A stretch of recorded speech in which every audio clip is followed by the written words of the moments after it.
Hi and welcome to Unfiltered Wisdom. Today I'll be telling one of Aesop's timeless fables, The Frogs Who Wished for a King.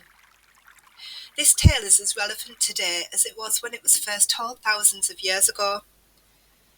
I grew up reading Aesop's fables and I love these tales. For those not familiar with Aesop, he's a legendary figure.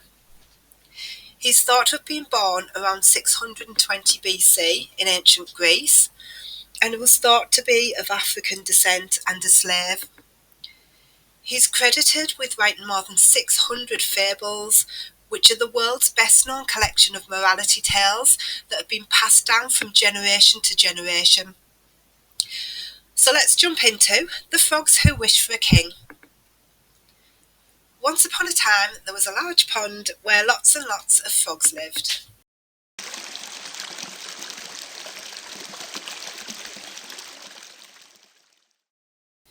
The frogs had everything they needed in the pond. They had plenty of food, they had lots of other frogs to live among and to keep each other entertained.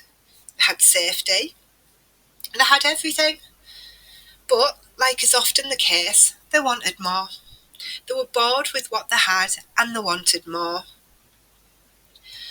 The frogs thought that if they had someone to tell them what to do, everything would be so much better. If someone was in charge, they could show them how to live their lives and they could entertain them.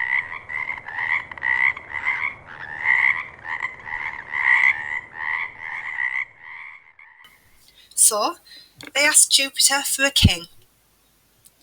Now, Jupiter didn't think much of the frogs. He thought they were silly and simple creatures.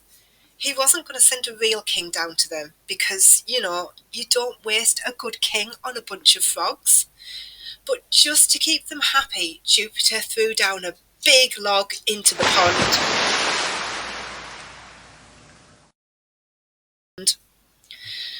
Now, the log landed in the pond with a giant splash and made little ripples and waves everywhere. The frogs were so scared they hid under the lily pads and rocks, thinking that the new king was terrifying.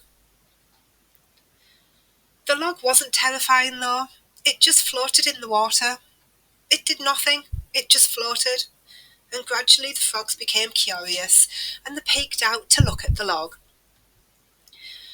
Before long, the frogs were out of hiding and they realised that the new king was actually very peaceful. They gathered around the new king. They sat on top of him. The children even started using him as a diving board. And the older frogs, they gathered around him and used him as meeting place to sit and have a little chat.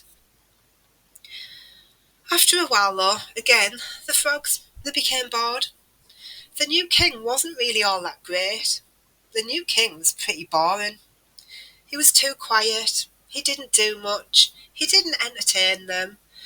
So they decided to let Jupiter know just how displeased they were with the new king, and they asked him for a different king. Silly frogs. This made Jupiter really cross. He was growing tired of the frogs, tired of the croaking and complaining, and he thought they were ungrateful, so he decided to teach them a lesson. He sent a stork down to the pond to be their new king.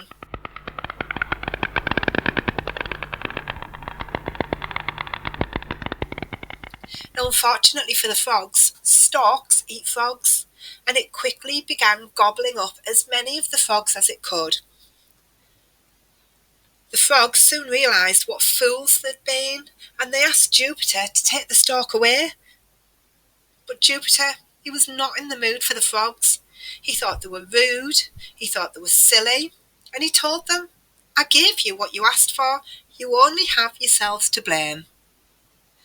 And the moral of this story is, be very careful what you wish for, and appreciate when you have it good. The end. Thank you to anyone that dropped by to listen.